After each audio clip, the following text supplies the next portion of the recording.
Mechi imekuwa mzuri, of course hatuko underrate opponent wetu ni wazuri. Kama ni winners wa the larger Rift Valley, then it tells you magnitude yao as opponents. Imekuwa ni team nzuri na wametupatia run for amani ama for preparation. Labda mechi hiyo ukiangalia kwamba St. Joseph's ni one of the favorites kwa hii pool, kupata 3 points iko na maana gani kwenu? Ina maana kwetu sababu tumeanza kuweka mguu mbele, at least hiyo ni kitu poa kwetu kama team. Of course kila time una prepare to win, but sometimes opponent is a difficult opponent ama is a tactical opponent. Ukiweza kupata win kama hii, however slim, unashukuru Mungu sana. What level for Dr. Agre inatakaba? Sisi tumekuja tu tulijiprepare kuja kucheza nationals, ku represent Nairobi, na hiyo ni kitu tunafanya.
Safi kabisa, anaondosha kule ndefu kule juu huku, kisha nakosa, anaondosha ndani bado.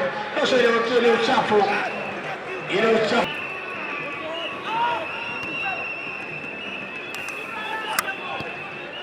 Tosha tore kule kabisa huko, lakini hakuna mtu kipa peke yake. Haya.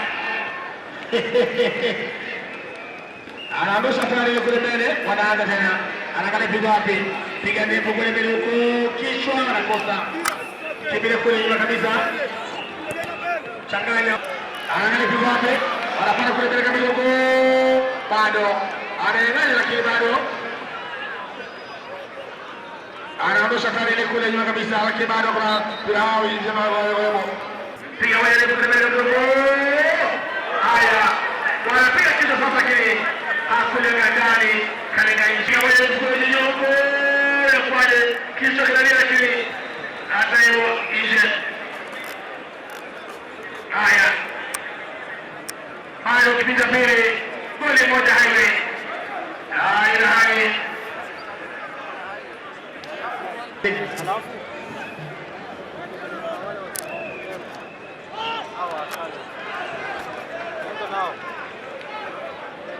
Radi mechi nyingine tafadhali.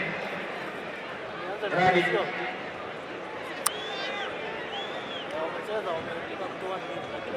Safi.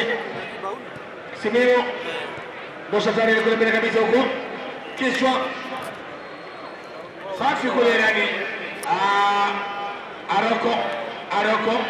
Aroko safi. Aroko. Anapigwa na kule refu. Kichwa inakuaje? Anaondosha bado. Piga moja kule mbele huko. Alikuwa sawa tena hivyo.